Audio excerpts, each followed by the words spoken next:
빌립보서 2장 1절에서부터 4절까지입니다. 함께하는 성도의 신앙생활. 지난 시간까지 우리는 빌립보서 1장의 말씀에 대해서 공부했습니다. 사도 바울과 빌립보 교인들의 관계는 복음으로 엮여진 매우 친밀하고 가까운 관계였습니다.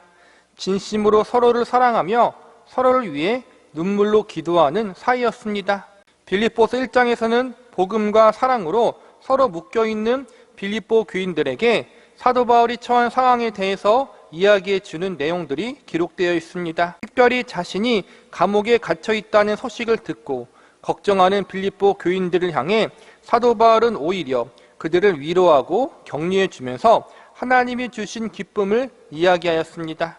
사도 바울은 빌립보 교인들을 향해서 자신이 비록 고난 가운데 있지만 이 고난 가운데에서 하나님이 어떻게 놀랍도록 일하고 계시는지를 이야기하면서 하나님께서 모든 상황을 주관하고 계시고 결국에는 모든 것을 합력하여 선을 이루신다는 사실을 기쁨으로 전하는 것이 지난 시간까지 배운 빌립보 1장의 주요 내용입니다. 오늘부터는 빌립보서 2장의 말씀에 대해서 공부하고자 합니다. 오늘 본문의 말씀의 주된 내용은 성도의 신앙생활에 대한 가르침입니다. 성도라는 말 속에는 거룩한 도를 따르는 사람이라는 의미가 있는데 성경적인 원리로 말하자면 성도라는 이름 속에는 거룩한 하나님의 백성이라는 의미가 포함되어 있습니다. 오늘날 한국교회에서는 성도라고 말하면 일반 평신도를 지칭하는 말이 되지만 보다 성경적으로 이야기하자면 목회자도 사역자도 직분자도 엄밀히 말하면 모두가 성도입니다. 목회자들 사이에는 한 번 목회자는 죽을 때까지 목회자라는 말이 있습니다. 긍정적인 의미로 죽을 때까지 목회자답게 다른 이들의 모범이 되고 하나님 앞에 바르게 살라는 의미에서 이러한 말은 좋은 것 같습니다. 그러나 본질적으로 목회자들도 마지막에는 성도로서 하나님 앞에 선다는 사실을 알고 있어야 합니다. 사역자들도 마지막 날에는 사역자가 아니라 하나님 앞에 거룩한 백성과 자녀로 서야 하는 것입니다. 그러므로 모든 그리스도인들은 성도로서 거룩하신 하나님의 백성과 자녀답게 살아가야 합니다. 믿는 모든 사람들은 직분과 직책 그리고 나이와 연륜에 상관없이 제일 먼저 하나님이 우리를 처음 부르셨던 목적과 의도대로 올바르고 건강한 성도가 되어야 하는 책임과 의무가 있습니다.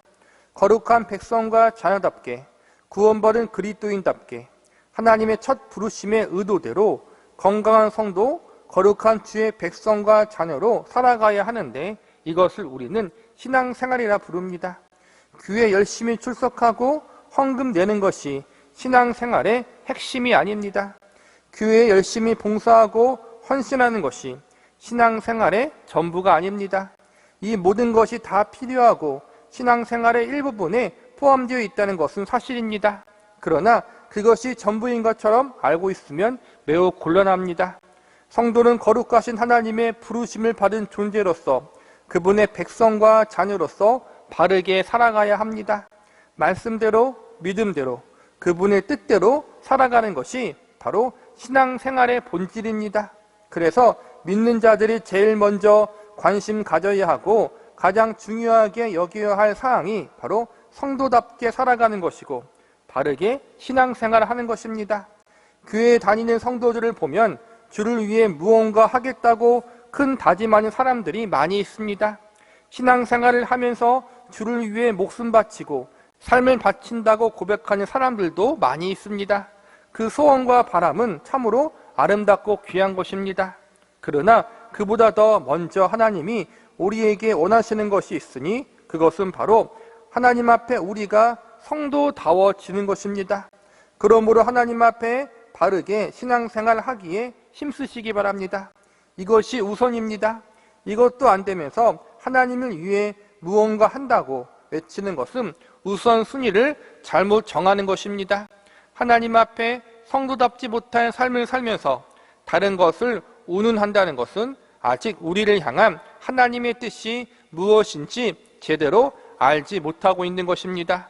먼저 바른 성도가 되어 거룩한 존재로 바르게 신앙생활을 할 수 있는 저와 여러분이 되시기를 바랍니다. 오늘 우리가 배우는 본문에서는 바른 신앙생활이란 과연 무엇인지에 대한 가르침들이 기록되어 있습니다.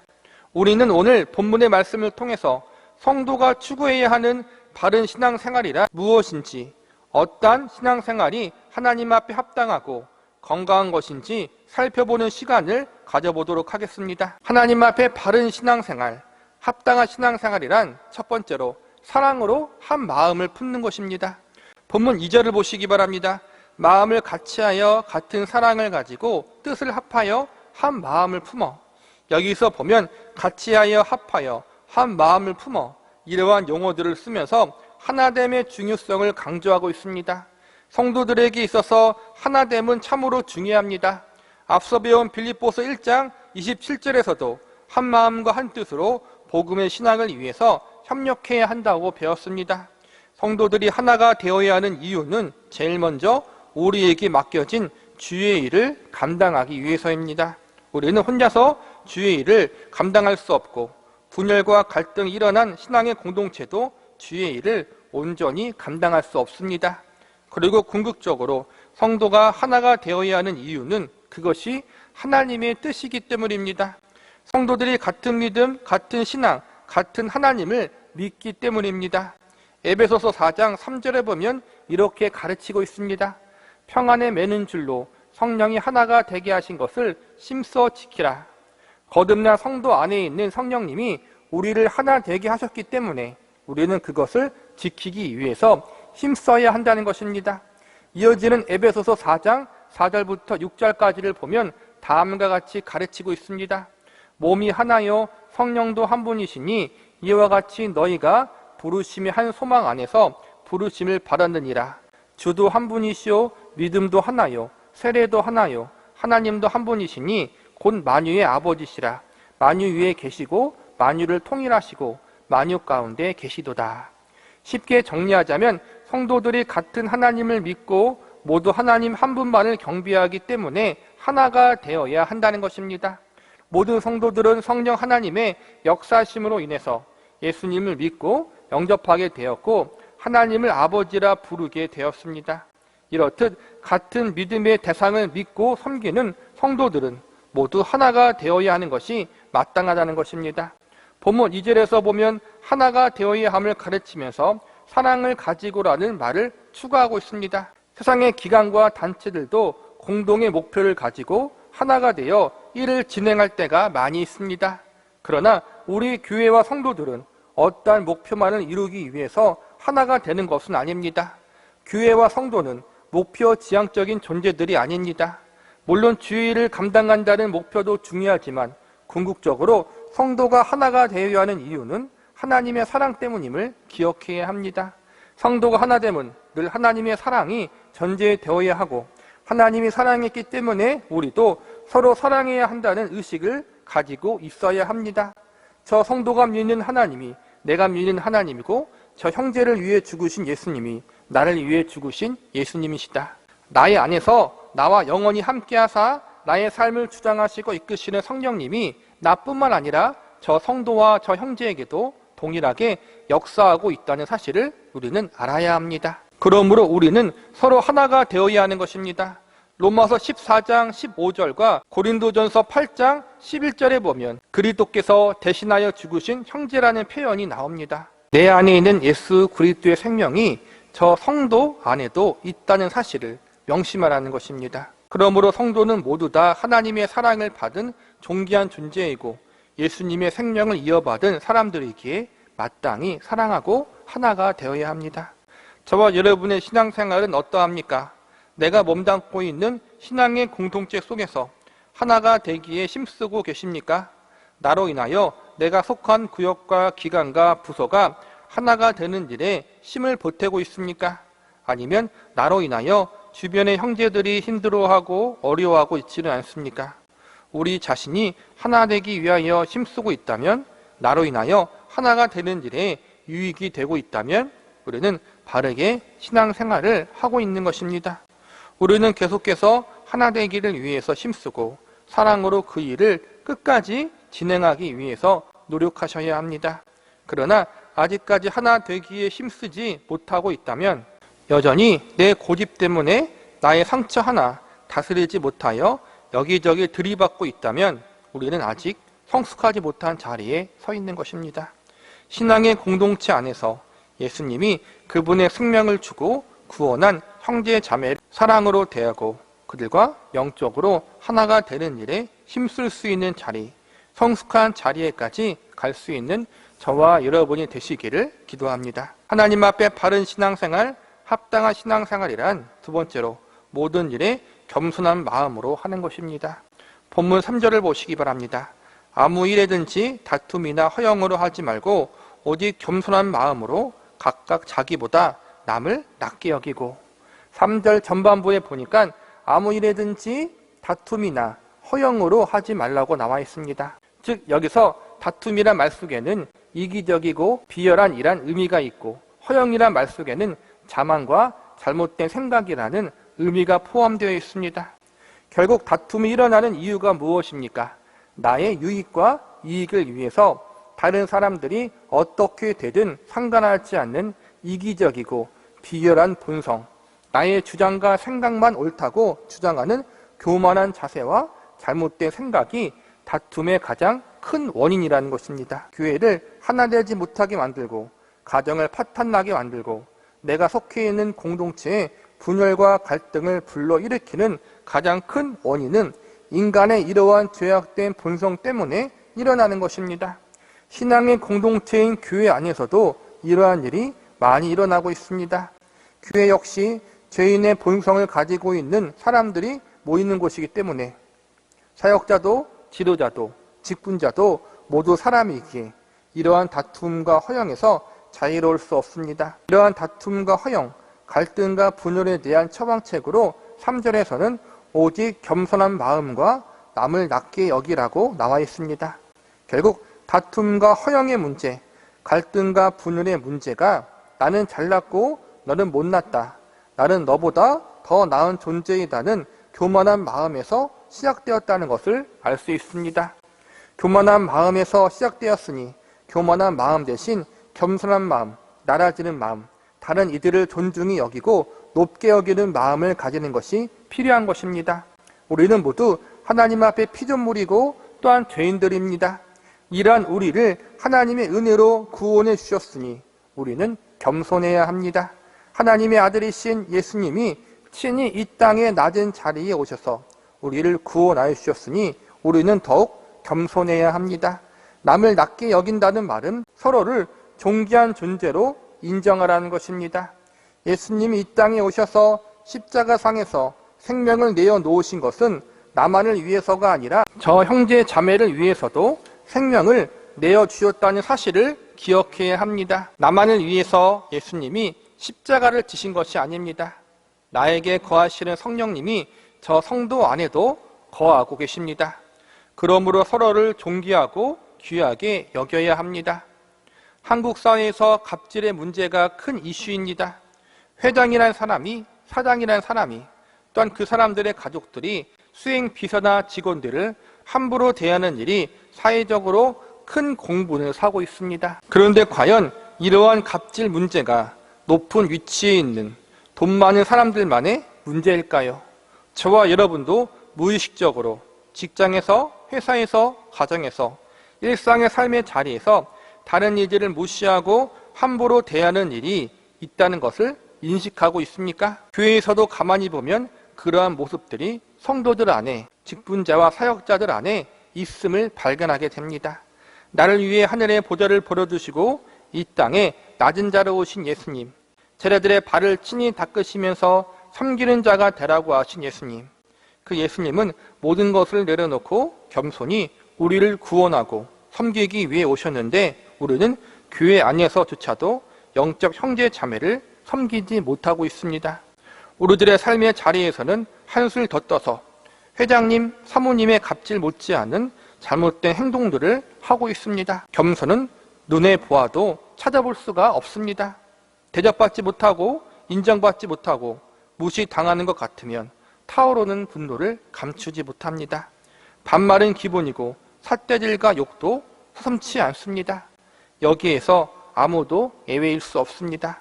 우리는 회개해야 하고 우리 안에 겸손한 마음을 달라고 하나님 앞에 강구해야 합니다. 우리의 입술과 우리의 행동을 주님께서 주관해 달라고, 우리들의 삶에 파수꾼을 세워달라고 간절히 기도하는 자리에 갈 수 있기를 간절히 바랍니다. 하나님 앞에 바른 신앙생활, 합당한 신앙생활이란 세 번째로 서로를 돕는 마음을 가지는 것입니다. 본문 4절을 보시기 바랍니다. 각각 자기 일을 돌볼 뿐더러 또한 각각 다른 사람의 일을 돌보아 나의 기쁨을 충만하게 하라. 여기서 보면 두 가지 가르침이 나옵니다. 먼저 각각 자기 일을 돌보라는 가르침이 나오는데, 이 말씀은 하나님이 나에게 맡겨주신 일을 성실하고 책임감 있게 잘 감당하라는 것입니다. 하나님이 맡겨주신 일은 교회에서 하는 일만 의미하는 것이 아닙니다. 가정이나 직장이나 삶의 자리에서 내게 주어진 모든 일들이 하나님이 우리에게 맡겨주신 일들입니다. 내가 삶의 어떠한 자리에 있든지 하나님이 나에게 이 일을 맡겨주셨다는 소명의식을 가져야 합니다. 그 다음 각각 다른 사람들의 일을 돌보라라는 말씀은 다른 이들을 돌아보라는 가르침입니다. 내 일을 잘 감당하는 것도 중요하지만 동시에 연약한 이들, 내 도움이 필요한 다른 이들을 돕는 일도 우리가 감당해야 할 일이라는 것입니다. 직장에서, 사업장에서, 학교에서, 가정에서 나의 도움이 필요한 사람들이 있습니다. 나는 내가 할 일을 다 했다. 이것은 내 일이 아니다. 이렇게만 여기지 말고 할 수 있다면 함께 돕고 섬기는 일을 감당해야 합니다.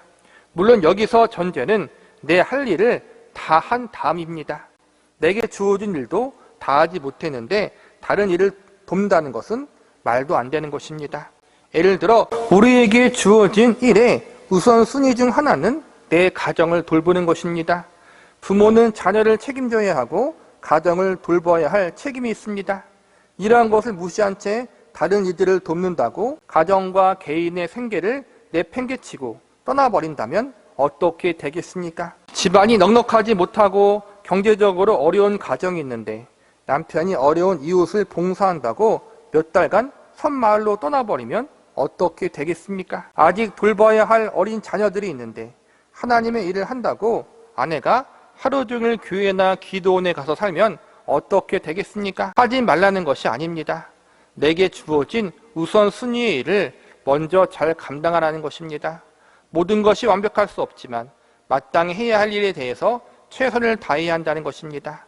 이런 일에 균형이 잘 잡힐 수 있는 지혜를 달라고 하나님 앞에 기도하시기 바랍니다. 말씀을 마무리하겠습니다. 우리는 오늘 본문의 말씀을 통해서 성도들은 사랑으로 한 마음을 품어야 하고 겸손한 마음을 가져야 하며 서로를 돕는 마음을 지녀야 한다고 배웠습니다. 이 가르침을 결국 성도는 혼자가 아니라 함께 부르심을 받은 사람들이라는 것입니다. 본문 1절을 보시기 바랍니다. 그러므로 그리스도 안에 무슨 겉면이나 사랑에 무슨 위로나 성령의 무슨 교제나 긍휼이나 자비가 있거든. 본문 1절을 보면 그리스도 안에서라는 말씀으로 시작되는데, 이는 성도들이 예수님 안에서 부르심을 받았고 예수님 안에서 한 형제 자매, 영적인 가족이라는 사실을 강조하고 있는 말씀입니다. 2절의 말씀을 보면 권면, 사랑, 위로, 교제, 긍휼, 자비라는 단어가 사용되고 있습니다. 이러한 단어들은 결코 혼자 있을 때 사용되어 줄 수 있는 단어들이 아닙니다.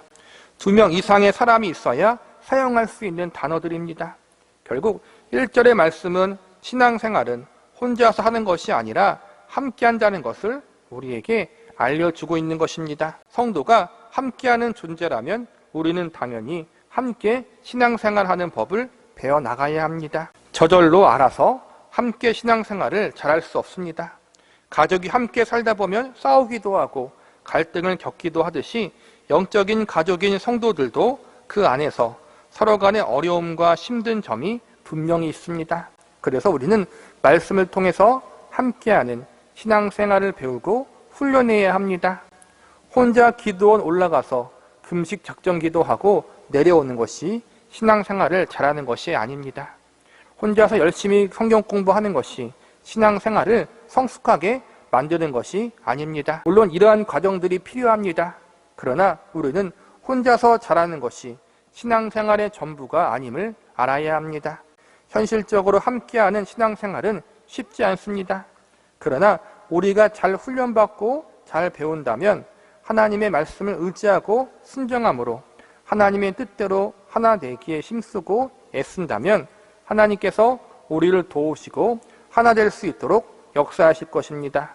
왜냐하면 이 일은 하나님이 기뻐하시는 일이기 때문입니다.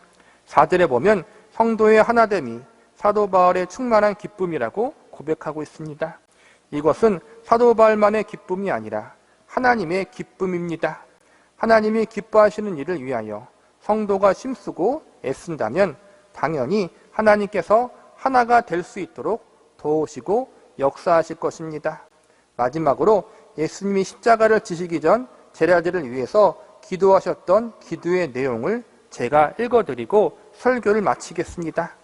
요한복음 17장 22절입니다. 내게 주신 영광을 내가 그들에게 주었사오니 이는 우리가 하나가 된 것 같이 그들도 하나가 되게 하려 함이니라. 성도가 서로 하나가 되는 것, 이것이 예수님이 마지막까지 기대하시고 소망하셨던 기도의 제목이었습니다.